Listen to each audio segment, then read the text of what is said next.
Bonjour, ici Julie Leblanc, bienvenue à Découverte du patrimoine. Aujourd'hui, on fait suite à la rubrique du mois dernier avec l'excellent enseignant en géographie et en histoire, M. Denis Fernand. Bonjour Denis, merci de nous rencontrer à nouveau ce mois-ci.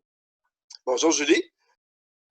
Donc, c'est ça, je vais vous présenter, pas toutes les cartes de Champlain, mais presque les principales, là. C'est sûr qu'il a fait beaucoup de petits croquis, de petites cartes plutôt régionales, là, mais je vais vous présenter un peu l'évolution de la découverte de la Nouvelle-France via les cartes de Champlain, parce qu'à l'époque de Champlain, c'est le principal cartographe. Disons que les autres cartes qui ont été faites à son époque étaient inspirées des cartes de Champlain principalement. Donc, pour faire une histoire courte, Champlain est un... Bon, tout le monde connaît Samuel de Champlain, là, il a une réputation internationale. Là. Ici, on pense, bon, au Québec, c'est ça, on connaît Champlain, mais partout dans le monde, il est connu, Champlain, un peu comme un Jean Cartier, comme un... mon Dieu, Christophe Colomb ou Amerigo Vespucci, c'est un des grands explorateurs de la planète, Champlain. Avant de découvrir la Nouvelle-France, Champlain avait été mandaté par le roi là, pour aller plutôt aller espionner les terres, les découvertes espagnoles, les terres espagnoles au sud. Donc, Champlain connaît déjà l'Amérique quand il arrive ici. Champlain, c'est un marin, a été un peu comme la plupart des navigateurs ont été sur des navires de pêcheurs, tout ça. Champlain est aussi un militaire. Donc, c'est un navigateur, c'est un militaire, il est vraiment complet comme personnage. Bon, on connaît pas, bon, on sait que Champlain aurait grandi à La Rochelle, il viendrait du village de Brouage, en Saintonge, donc dans une région de la France. Là, et Champlain, on ne connaît pas son origine exactement. On aurait retrouvé son certificat de naissance, mais tout est. Et ce sont des suppositions. Il n'y a personne qui peut le confirmer. Champlain, il y a beaucoup de oui-dire, de suppositions, mais on n'a rien de concret sur Champlain. On ne connaît pas son visage, d'ailleurs. C'est l'image qu'on a de Champlain. Il n'y a aucun portrait de Champlain. Les seuls portraits qu'il y a de Champlain, ce sont des petits croquis faits par Champlain où il se représente. Mais c'est vraiment un croquis, là. C'est fait par lui-même. Donc, on peut douter un petit peu de son apparence physique, là. Donc, tout ce qu'on voit, c'est pas vraiment Champlain. C'est une image qu'on s'est fait de lui. Et les autres images, sont faites à partir d'une première image de Champlain qui est pas contemporaine à lui-même. Donc, d'abord, Champlain, on pense que plusieurs personnes disent qu'il était protestant. Là, on y va de supposition à cause de son prénom, Samuel. Samuel, qui était un nom de l'Ancien Testament. Les protestants donnaient souvent des noms de l'Ancien Testament à leurs enfants, contrairement aux catholiques, qui étaient des noms du Nouveau Testament, les apôtres. Bon, mais il y a des catholiques qui donnaient aussi des noms de l'Ancien Testament à leurs enfants. Là. Ça ne veut rien dire. Donc, on ne le sait pas. Mais bon, probablement, tout porte à croire qu'il aurait été protestant, mais Champlain n'était pas... il était croyant par nécessité plutôt que par croyance personnelle. Là. Il pouvait changer, il s'est converti au catholicisme, pas de problème. Le roi catholique, parfait, parce que Champlain était un grand ami. Il était proche du roi Henri IV. Henri IV, là, qui est connu pour avoir proclamé l'édit de Nantes, hein, qui mettait fin aux guerres de religion. Dans le fond, il a autorisé la liberté de culte en France. Ça a duré jusqu'à la fin fin du 17e siècle, là, où on a aboli l'édit de Nantes. Mais donc, Champlain aurait été protestant et par la suite, il serait devenu, à la mort d'Henri IV, il serait devenu catholique. Bon, plein de suppositions. Mais c'est pas notre sujet principal. Simplement pour raconter un peu le personnage, c'est quelqu'un qui a un but et qui veut aller explorer. C'est quelqu'un qui a la bougeotte. Il veut vraiment se promener, il veut aller le plus loin possible, il veut tout voir, il a aussi un petit ego quand même, là. Donc, il essaie de se positionner et il réussit très bien hein, en devenant capitaine pour le roi et il devient commandant de la Nouvelle-France, ainsi de suite. Donc, Champlain, oui, Peux-tu me permettre une question? oui. Quand on est un grand explorateur comme ça dans les bonnes grâces du roi, j'imagine que ça doit être très, très compliqué d'avoir une vie amoureuse et familiale. Alors, est-ce qu'on peut prétendre que c'est un grand célibataire? Non. Ben, premièrement, quand je dis que c'est un ami du roi Henri IV, il y a des gens qui pensent que c'était son fils illégitime. Ah, d'accord. Donc, il était dans les bonnes grâces du roi, peut-être parce que c'était son fils illégitime. Et c'est ce qui fait qu'à la mort d'Henri IV, il perd un peu son protecteur, mais il finit par se repositionner. Là, mais bon, mais c'est juste des suppositions. On n'a pas de preuves de ça. Comme c'était illégitime, on n'a pas de preuves. Et ben, Samuel de Champlain n'est pas célibataire. Sa femme, elle est très connue. Elle s'appelle Hélène. Hélène de Champlain. Ah, le restaurant. Oui, qui est devenu un restaurant. Lui est devenu un pont et elle un restaurant. Mais donc, Hélène de Champlain, qui est une fillette de 13-14 ans, à l'époque où elle se marie avec Champlain, qui est déjà un adulte accompli. À l'époque, il doit avoir 30-40 ans de plus qu'elle. Je me souviens plus de son âge exactement quand il s'est marié, là, mais on pense à quelqu'un dans 35-40 ans. Là. Peut-être plus jeune, je ne connais pas son âge, mais il était beaucoup plus vieux qu'elle. Aujourd'hui, ça serait carrément de la pédophilie.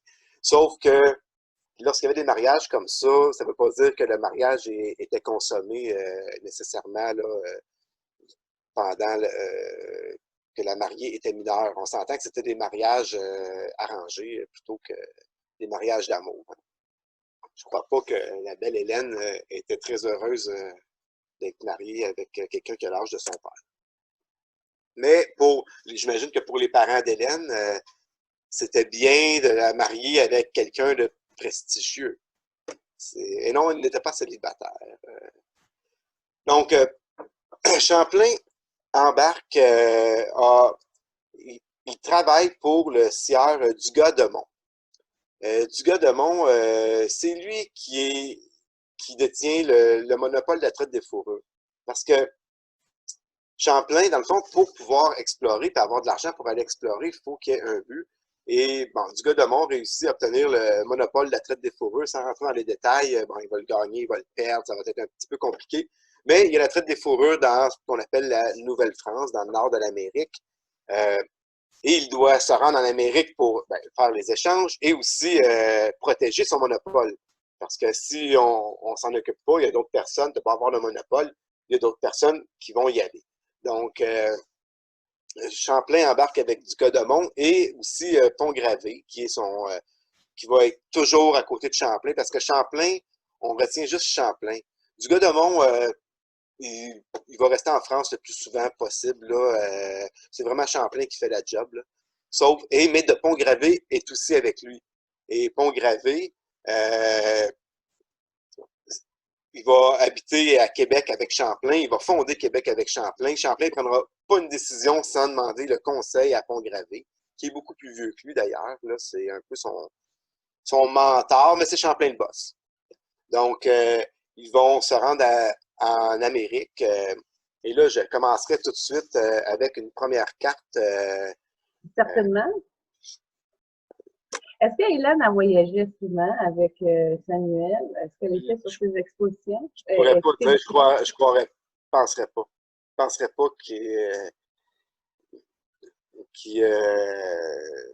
mon Dieu, je cherche mes mots, désolé.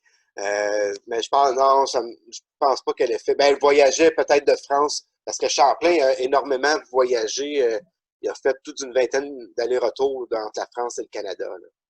À 6 mois chaque, l'intervalle, j'imagine? Ben, un à chaque année ou presque. Là. Et la Donc, traversée, c'est 3 mois? Oh, non, moins que ça, là. Quand ça allait pas bien, peut-être, là, mais non, ça allait quand quelques semaines, un mois, on va dire, peut-être. Euh, OK. mais donc, il faisait des allers-retours parce qu'il allait rendre compte au roi, il allait essayer d'aller chercher de l'argent, d'aller chercher des colons, hein. Le but, c'était de coloniser. C'était son rêve à Champlain de coloniser, de fonder un nouveau peuple. Ben, il voulait pas on dit qu'il voulait fonder un nouveau peuple métissé avec les Amérindiens et les Français. En réalité, il voulait assimiler les Amérindiens. Il voulait, c'était pas méchamment, là, mais lui, il voulait en faire des Français.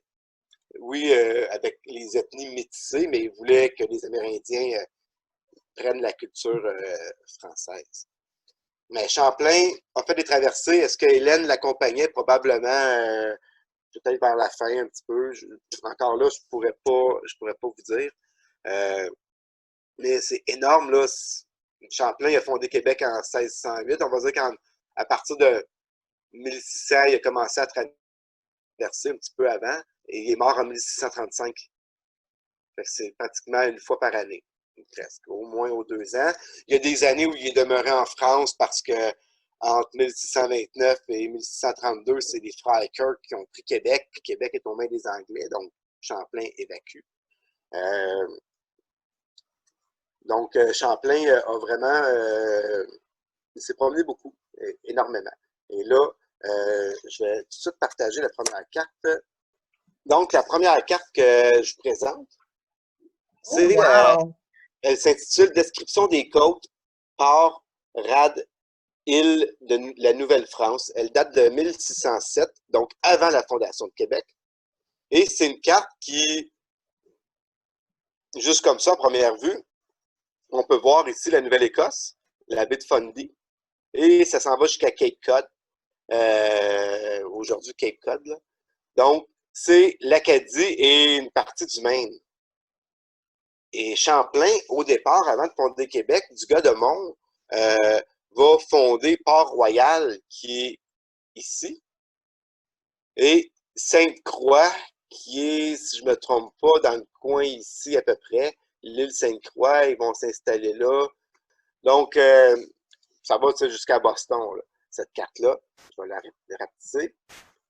Et Champlain va, tout d'abord, avant de fonder Québec, euh, ils vont, avec c'est du gars de Mont, c'est pas Champlain, du gars de Mont va fonder, ils vont s'installer sur l'île de Sainte-Croix.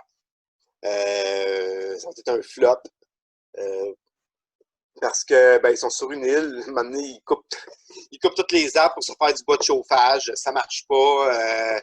Ils vont, là, à un moment donné, il n'y a plus de bois, fait qu'ils sont obligés de traverser la rivière pour aller chercher du bois l'autre bord. C'est bien compliqué dans la neige, on peut s'imaginer. Là, il n'y a pas vraiment d'eau potable, c'est de l'eau salée, il n'y a pas une bonne place, pas une bonne idée. Les Français abandonnent le projet. Par la suite, c'est l'île de Sainte-Croix est à la frontière entre le Maine et le Nouveau-Brunswick, exactement. Euh, donc, c'est un établissement français qui ne fonctionnera pas.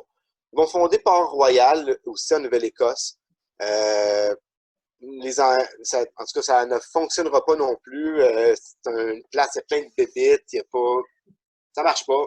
C'est pas un bon spot, pas une bonne idée, plein d'embûches. Ça fait que, à un moment donné, pendant qu'ils sont là, ils vont quand même explorer les trois acolytes, là, vont quand même aller explorer le Saint-Laurent, tout ça. Et de toute façon, depuis Jacques Cartier et même avant, là, on connaît très bien, vous avez vu dans les cartes précédentes, on connaît très bien le Saint-Laurent, l'embouchure du Saint-Laurent, c'est quelque chose de connu. Donc, les Français décident déjà, ils vont être en contact avec les Autochtones, puis ils vont se rendre à Québec et du gars de Mont, ils ont son idée, je vais fonder une ville à Québec et Champlain embarque dans le projet. C'est Champlain qui va, avec Pont-Gravé, fonder la ville de Québec.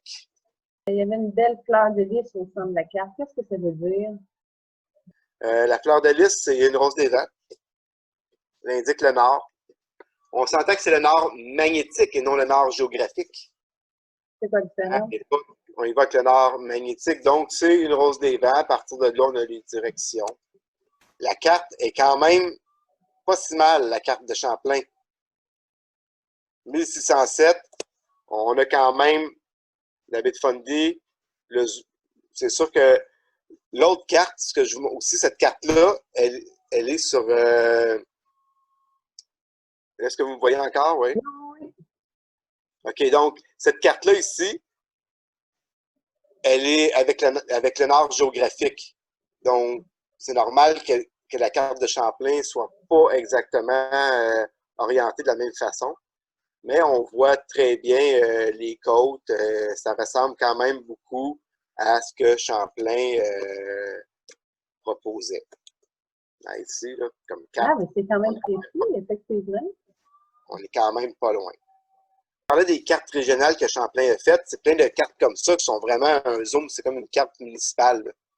Hein? C'était la carte de l'île de Sainte-Croix. Et là, je la zoome. D'ailleurs, la plupart, quand j'ai la possibilité, je vais prendre les cartes sur le site de la Bibliothèque des Archives nationales du Québec. On peut zoomer les cartes, sont numérisées, là, ça va vraiment bien.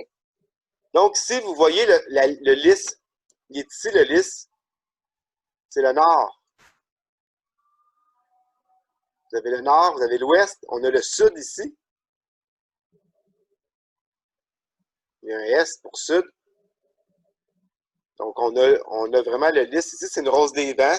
Et cette carte-là, pour les besoins de la cause, le nord n'était pas au haut de la carte.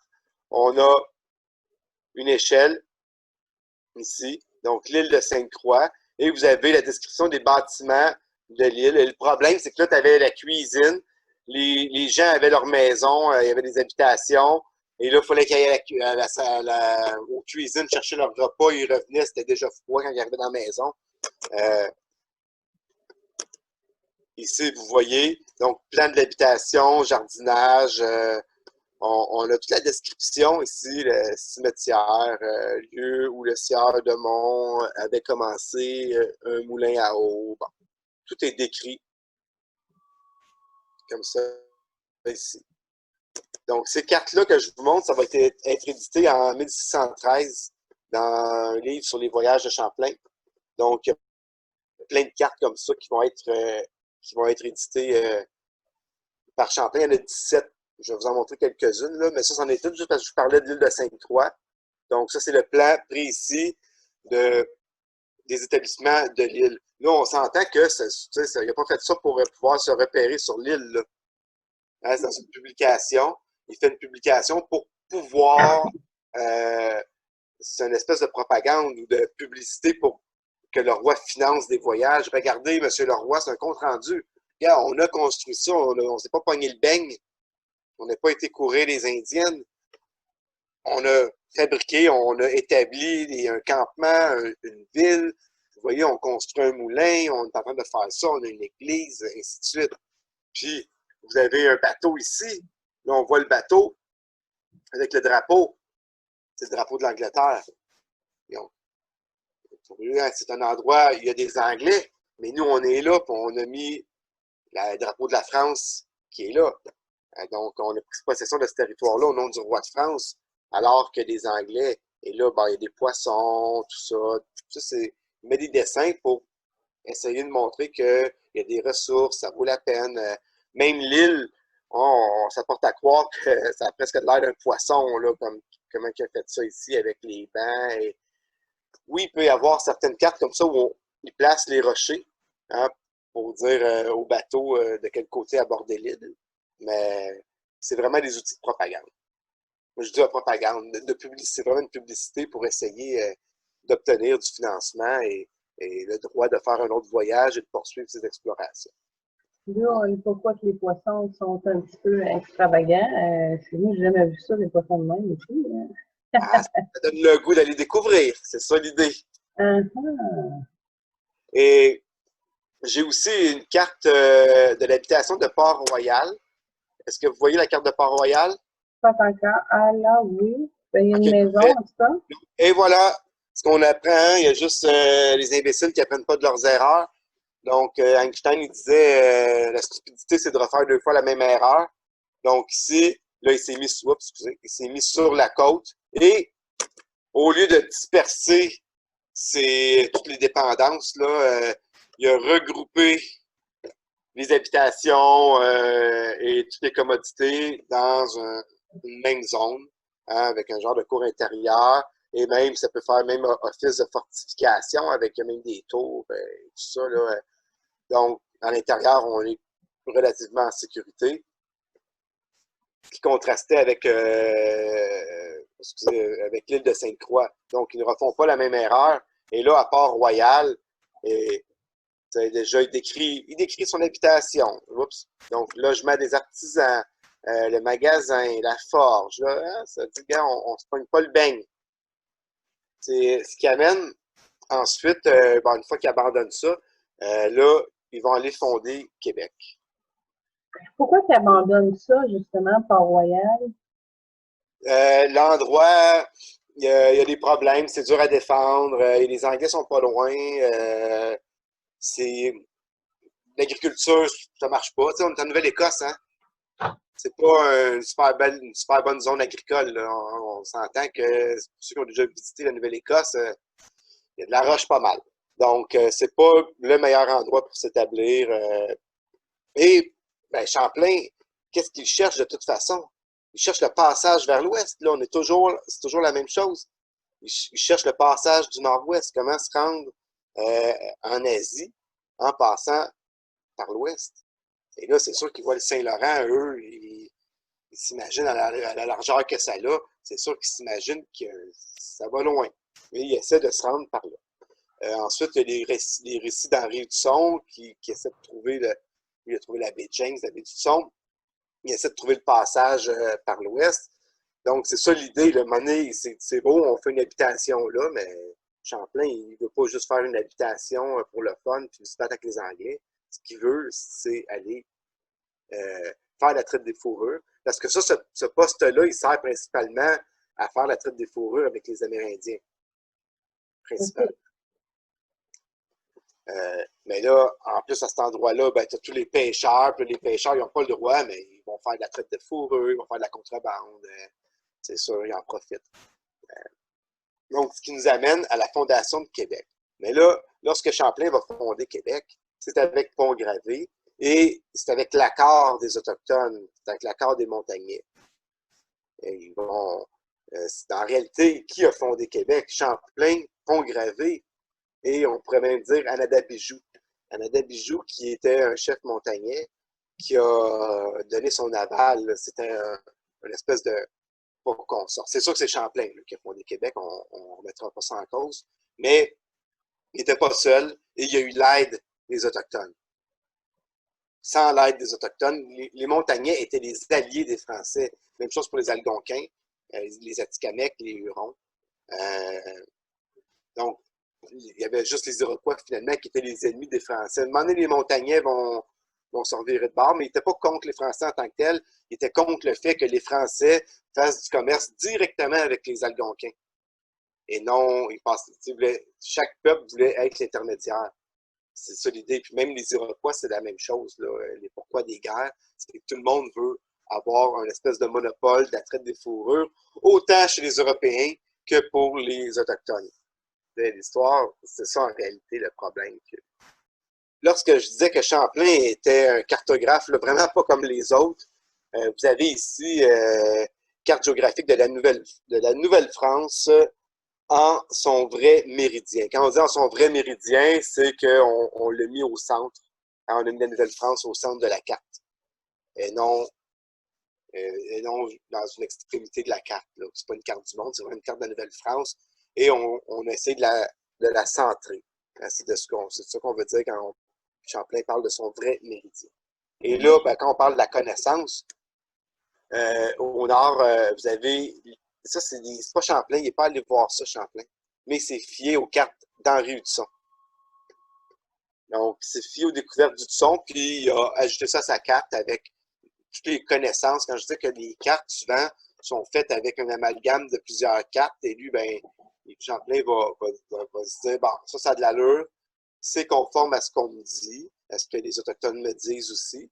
Mais Champlain n'a jamais été à la baie d'Hudson, mais c'était son rêve d'aller à la baie d'Hudson, Champlain. C'est ce qu'il essayait, il essayait d'y aller par l'intérieur du continent. Mais ça nous en apprend beaucoup sur la connaissance du territoire. Et on voit ici, là, c'est ça, ici c'est du Champlain, là. On voit l'estuaire du Saint-Laurent et bon, on peut imaginer Québec ici. Et là, oups, excusez, on voit Québec. Oups, excusez. Bon, la Nouvelle-France. On avait vu au nord, ben, ici, les Trois-Rivières, déjà. On a le Saint-Maurice qui est là, lac Saint-Pierre. Et bon, ici, Montréal, ça se complique un peu, là. On voit que la connaissance de Champlain, au-delà de Trois-Rivières, du lac Saint-Pierre, pas mal. Et là, ici, on est en 1612. Donc, la connaissance de Champlain là, de l'Ouest est moyenne. Champlain se fie au récit des Autochtones. Et ce que les Autochtones... Bon, on a le lac de Champlain ici, le lac Champlain, que Champlain connaît parce qu'il va être allé se battre avec les Iroquois. Donc, il sait qu'ici, il y a des Iroquois. Il connaît les différents peuples autochtones, en tout cas une partie. Oshatagan, je ne sais pas. Est-ce que ce serait des Hochelaga? Je ne sais pas, on ne le sait pas. Okay. Mais, bon, Algonquins, c'était des Algonquins. Mais Champlain était, à cette époque-là, était avec les Montagnais. Donc, il n'a pas encore exploré énormément l'Ouest. Là, les Trois-Rivières ont été fondées en 1900, en tout cas plus tard qu'en 1912, c'est ça que vous avez dit pour la carte. Mais les Trois-Rivières étaient identifiées comme des cours d'eau et non pas comme une place où on pouvait habiter. Mais il y avait des habitants, j'imagine. Non, mais Trois-Rivières n'est pas fondée du tout à cette époque-là. Là. 1634, Trois-Rivières. OK. Donc là, c'est juste le dessin des Trois-Rivières. Par la Violette, mais c'est les Trois-Rivières, c'est-à-dire le Saint-Maurice et le Saint-Laurent, ça fait une fourche, Trois-Rivières. Il y a comme Trois-Rivières, il y en a deux en réalité. Là. Mais c'était parce que Saint-Maurice, c'est quand même gros. Là. Donc, l'embouchure de Saint-Maurice, c'est quand même quelque chose d'important. Ça paraît quand tu passes en bateau, en canot. Et vous avez ici, ben, on a la présence de l'Outaouais, mal défini. On sait, et là, il sait qu'il n'a jamais remonté de Saint-Maurice, là. Mais il a entendu parler que ça va vers, il y a moyen de se rendre à la mer du Nord. Comme ça, la mer du Nord, on parle de la baie du Tson. Donc, mais regardez bien ici. On a le Saint-Maurice, on a l'Outaouais, qui vont nulle part. Ça, la terminaison de ces rivières-là, le Saguenay, la même chose. C'est ce que les Autochtones disent. Là, ici, on peut penser que c'est le lac Saint-Jean. Et là, ça serait, j'imagine, la rivière à Chouac-Mouchouane ou quelque chose comme ça. Mais on a la rivière Sainte-Marguerite qui est déjà connue. Hein? L'Est est bien connu, mais l'Ouest, beaucoup moins. Et là, ben, il entend parler par les Autochtones qu'on peut se rendre loin par là, mais il ne sait pas. Fait que c'est sûr qu'il ne peut pas arrêter la rivière là où il est allé. Il sait qu'elle va plus loin, fait qu'il imagine plus loin, mais toute la zone ici, c'est vraiment de son imagination, là. Mais son imagination d'après ce qu'on lui a raconté. Et là, je voulais vous montrer une autre carte qui est une amélioration de celle-ci. Je ne l'ai pas de cette qualité-là. Je vais devoir aller dans d'autres cartes pour vous la montrer.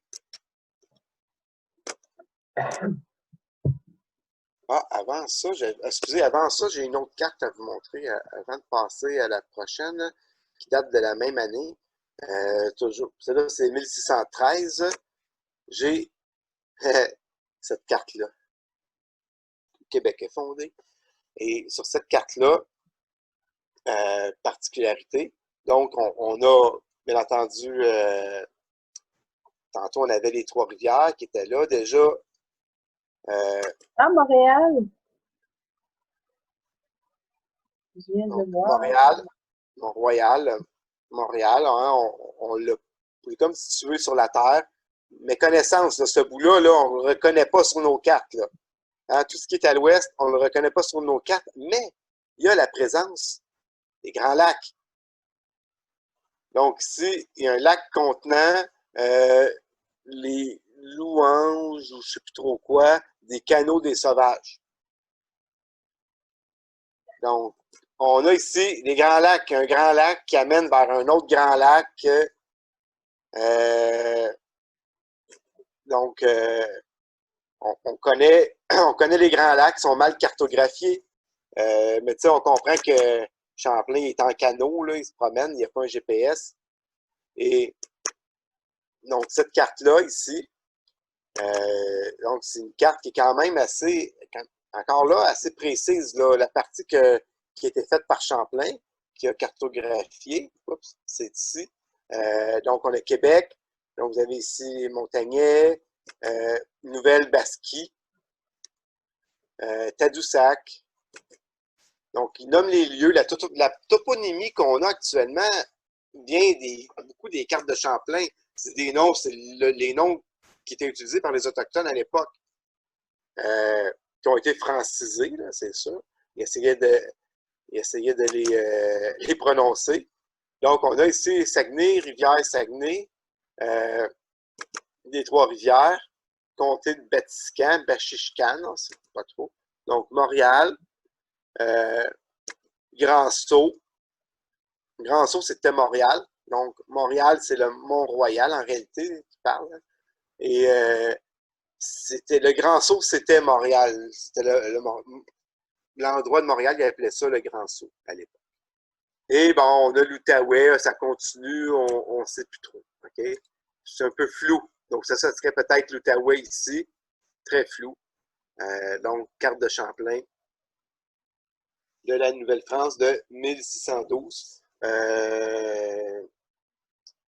Le golfe du Saint-Laurent il est quand même assez bien défini. Mais c'est vraiment tout ce qui est à l'ouest de Trois-Rivières, mes connaissances. Et dans les cartes, comme encore une fois, on présente il y a beaucoup de dessins. Le but, c'est de montrer au roi, aux gens qui vont financer ces voyages, là, faut que ça soit intéressant. Hein, parce qu'il va publier ça. Il va publier ça dans des ouvrages, dans des livres, un livre de ses voyages. Et il veut, ben, justement, inciter les gens, montrer que ça vaut la peine d'aller là. Hein, il décrit les bancs de poissons, les endroits où pêcher, tout ça. Donc, il fait des explorations. Par la suite, on a là, on est rendu là. En tout cas, c'est un très grand cartographe. C'est très, très impressionnant, cette carte. Oui. Puis vous allez voir que la dernière carte, c'est celle-là ici. Donc, cette carte-là, qui ressemble beaucoup à la deuxième carte que je vous ai montrée, à la carte de 1612, celle-là de 1613. Petite correction sur cette carte-là. Champlain va rajouter, ici, toujours les Trois-Rivières, les Algonquins, mais il va rajouter la rivière Outaouais ici, qui, elle va beaucoup plus loin. Okay? Donc, la rivière Outaouais va beaucoup plus loin. Et vous voyez, ben, on voit les rivières qui viennent mourir à peu près ici, près de la baie James. Mais là, on est en 1613. Champlain, c'est pas encore énormément promené. Et le problème de Champlain, c'est qu'il veut aller se promener. Mais les Autochtones ne veulent pas. Parce qu'ils ne veulent pas le mettre en contact avec d'autres tribus pour qu'ils puissent commercer directement avec les autres tribus. Chaque nation autochtone, il va essayer de monter le Saint-Maurice. On ne le laissera pas passer. Il ne passera pas. Ici, l'Outaouais arrive à l'île aux Allumettes, un petit peu dans le coin de Carillon, un petit peu plus. Là. Ils ne laisseront pas remonter l'Outaouais. Les Algonquins ils vont dire non, tu ne remontes pas l'Outaouais, c'est tout. Puis à un moment donné, il va se faire blesser, il va aller justement à la guerre avec, avec les Algonquins. Et contre les Iroquois, il va manger une flèche dans une jambe, là, dans le genou, en tout cas. Il va être obligé d'hiverner avec les Autochtones, ce qui fait qu'il va apprendre leur langue, on présume. Et il va insister pour monter, pour aller plus haut. C'est un nom catégorique, là. On veut bien t'aider, là, on veut bien converser avec toi, on t'aime bien, mais non, on ne t'amènera pas en haut parce que Ils veulent pas, justement, se faire bypasser hein, par les Français. Ils veulent être un intermédiaire dans la traite de fourrure. Donc, les Algonquins vont aller voir les Cris, les Atikamekw. Ils vont échanger les fourrures avec eux. Puis après, ils vont les échanger avec les Français. C'est comme ça que ça se passe.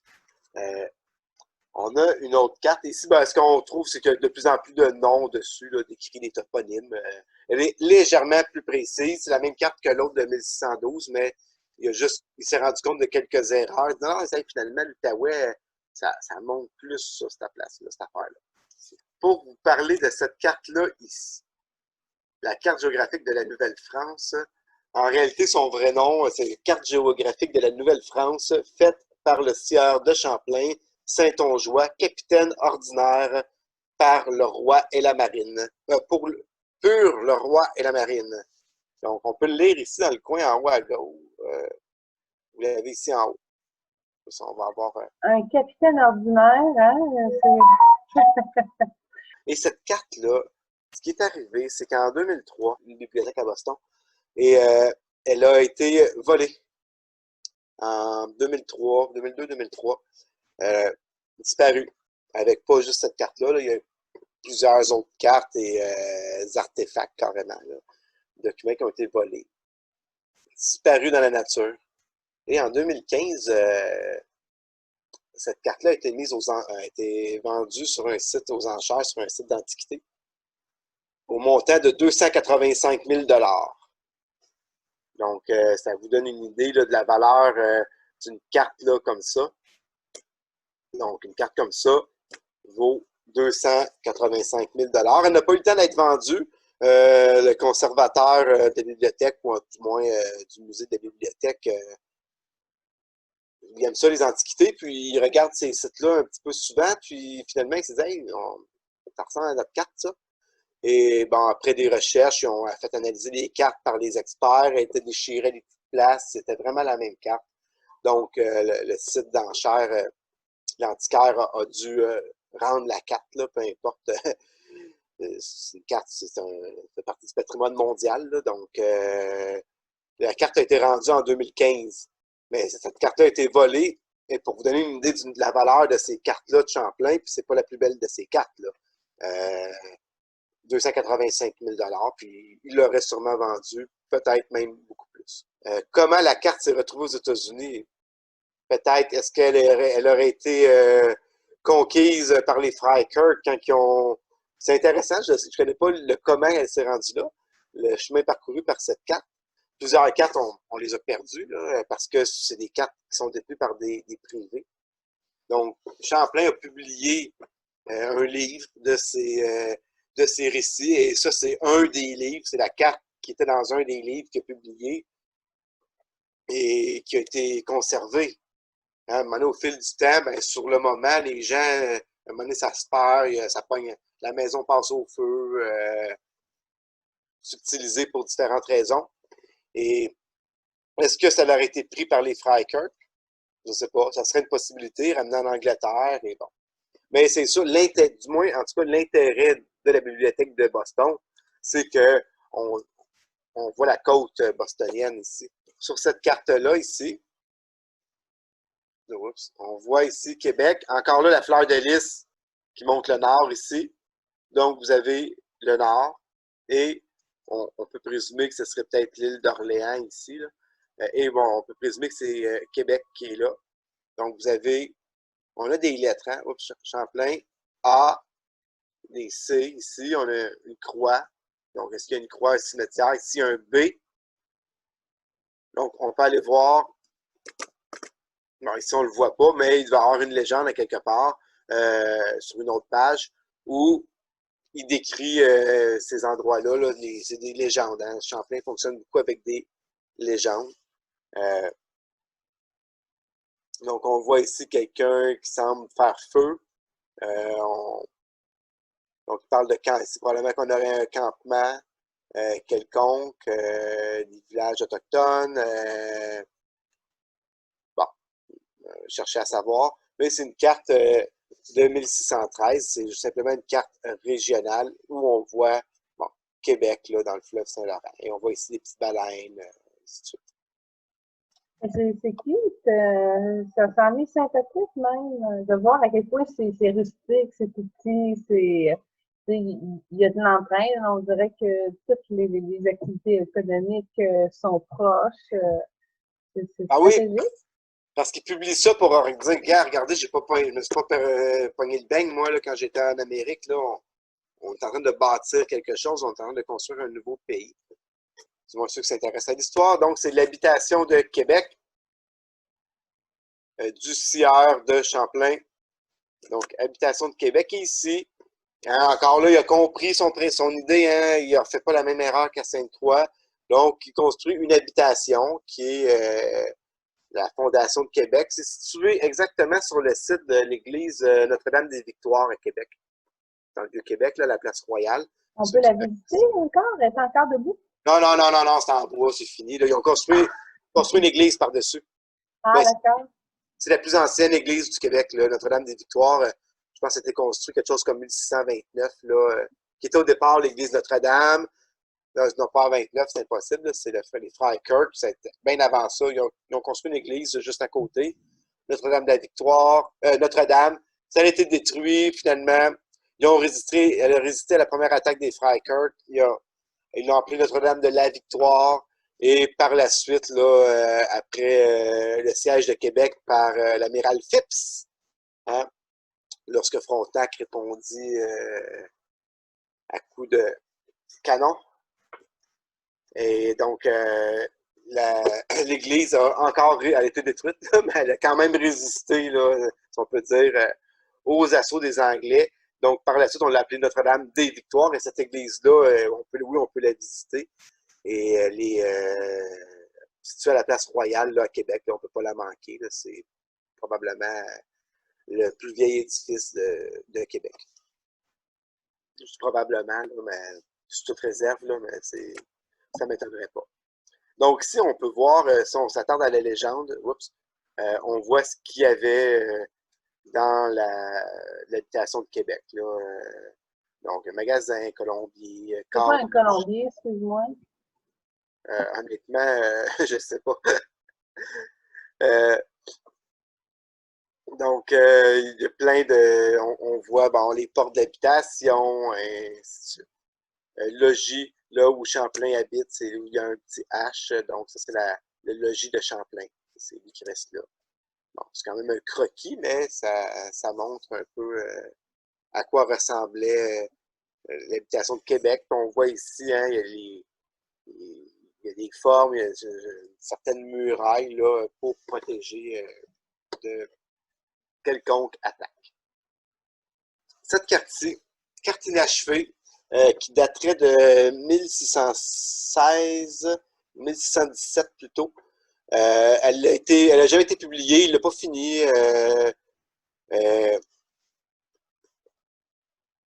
Bon, elle est quand même assez floue là, avec l'image que j'ai. Mais Champlain, je ne m'attarderai pas sur cette carte-là parce que Champlain ne l'a jamais publiée, mais elle a été publiée après la mort de Champlain en 1653. Et ce qui est intéressant, c'est que cette carte-là va intéresser un autre cartographe qui, lui, va la compléter et la publier. Et il va publier ça en 1777. C'est Duval.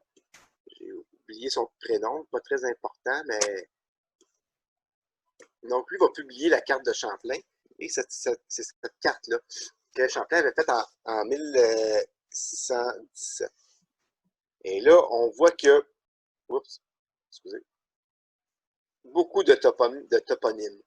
Donc, si on commence ici, bon, Nouvelle-Bretagne, les Esquimaux, Betty-Amites, les Montagnais, Saguenay, Mont-du-Nord.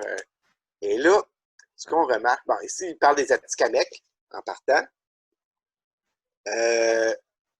Donc, Algonquin, donc, on peut penser que c'est une tribu algonquine.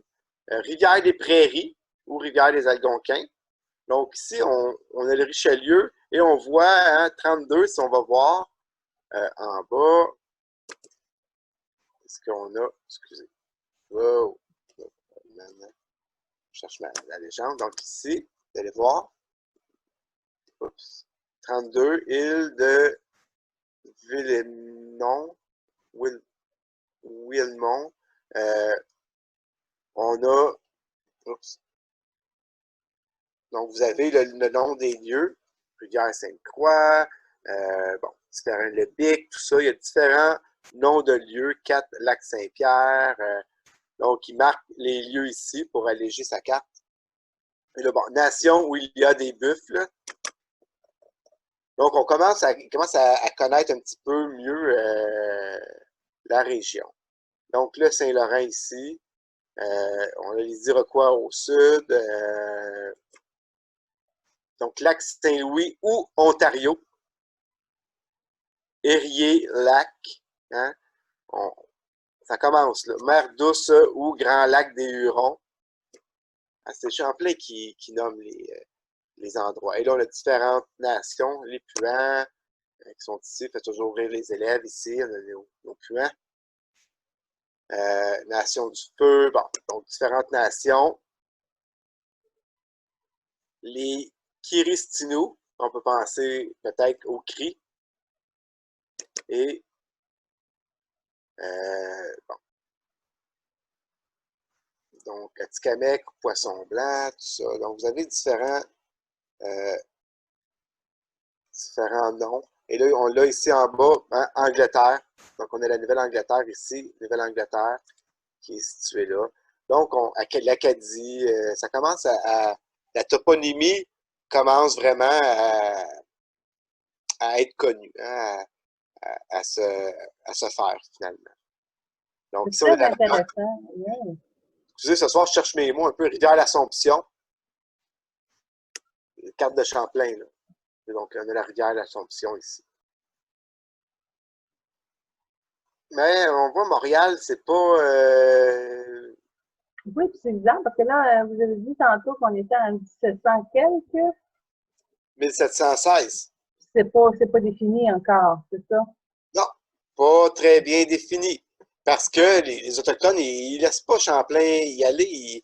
Ils l'amènent au lac Champlain, ils l'amènent se battre avec les Iroquois dans le coin ici. Mais ils ne laissent pas encore aller en Iroquoisie ou en Huronie. Là, Champlain est un peu confiné. On lui explique, on lui dessine que ça a l'air plus à l'ouest, mais plus au nord, plus à l'ouest, mais Champlain n'a pas encore été exploré très, très loin. Donc, ici, on parle de rivière des Algonquins. On peut très bien penser que c'est la rivière des Outaouais, finalement. Mais ce qui est intéressant, c'est que dans l'idée de Champlain, toutes ces rivières-là au nord, si on peut voir, oups, excusez. Donc, si on peut voir ici, toutes ces rivières-là semblent se rejoindre à quelque part. Hein? Vous voyez Champlain qui il va avec les rivières ici qui partent de la baie d'Hudson, de la baie James, mais qui sont pas loin, là, sont pas loin de rejoindre, hein, que ce soit le Saguenay, le Saint-Maurice, donc le Saint-Maurice ici, le Saguenay, là, l'Assomption, il imagine, ah, mais il faut comprendre que dans un outil de propagande, pour amener au roi, il dit, yeah, ça se rejoint, il faut juste qu'on aille explorer, laissez-moi aller explorer. On n'est pas loin de trouver le passage pour aller, pour se rendre en Asie, pour trouver le passage du Nord-Ouest. C'est ce qu'ils recherchent.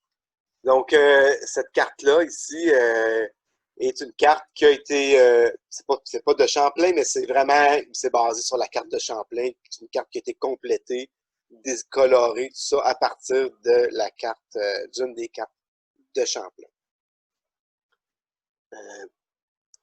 Et on voit, ben, ce qui est important ici, c'est l'importance de l'Outaouais, hein, qui montre là, bien que ici, on nomme la rivière et là, on l'amène loin, on s'imagine que. Parce que les Autochtones, ils ont dit à Champlain, ils passent par là, eux, pour aller commercer avec d'autres tribus. Fait qu'ils savent que ça va plus loin, c'est un chemin. C'est comme si tu avais l'autoroute, où on voit l'autoroute passer, mais je te dis, tu vas pas plus loin que la Porte du Nord. Hein, tu ne vas pas plus loin que Saint-Jérôme. Ben, tu la vois l'autoroute continuer, tu sais que tu vois les autos passer. On dit non, on t'amène pas. Puis y aller tout seul, c'est une mort assurée. Là. Il ne peut pas y aller tout seul là, sans l'aide des Autochtones. Là. Il ne peut pas y aller contre leur gré. Là. Ils vont l'empêcher physiquement. Là. Il ne pourra pas passer.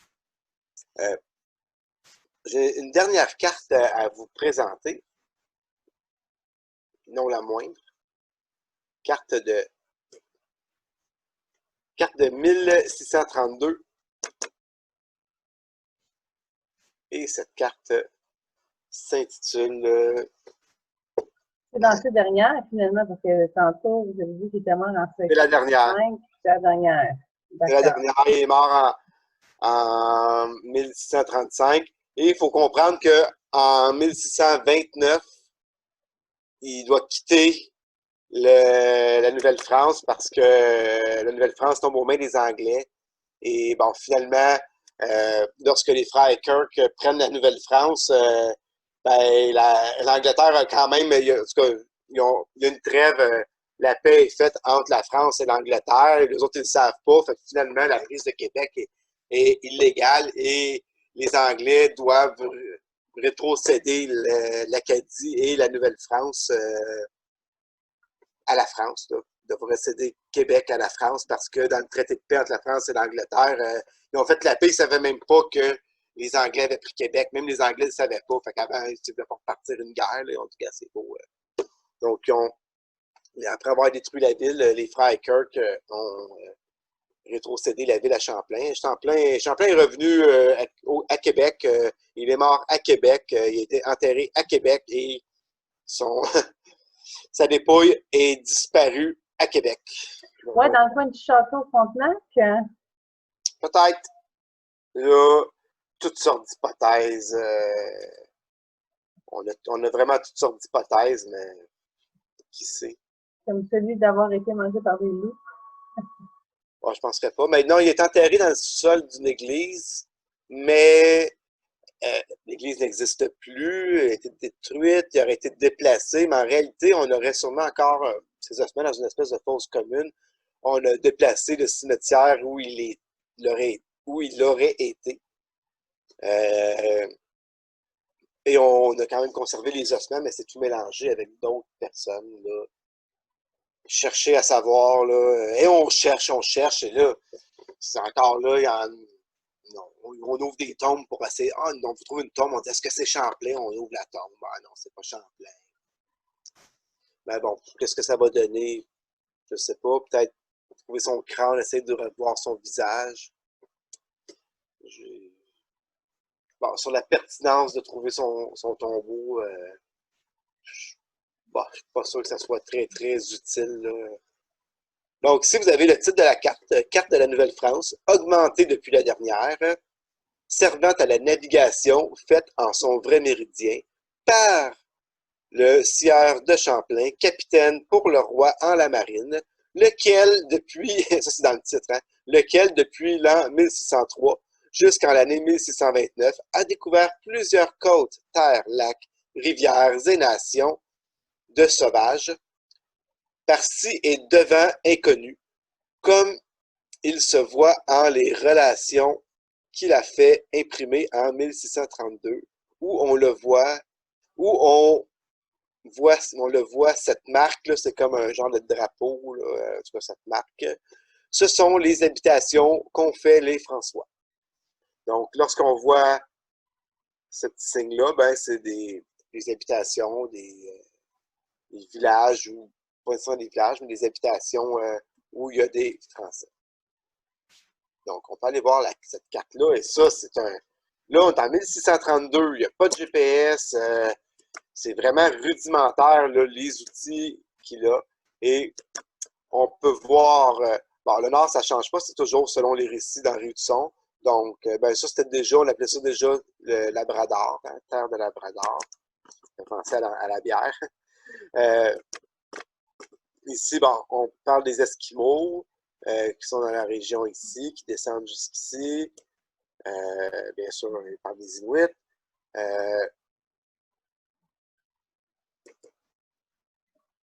Donc, on a ici Terre-Neuve qui est quand même bien définie. Hein? Île Saint-Pierre ici, on a Saint-Pierre et Miquelon. Bon. Donc, l'île d'Anticosti, elle était déjà là.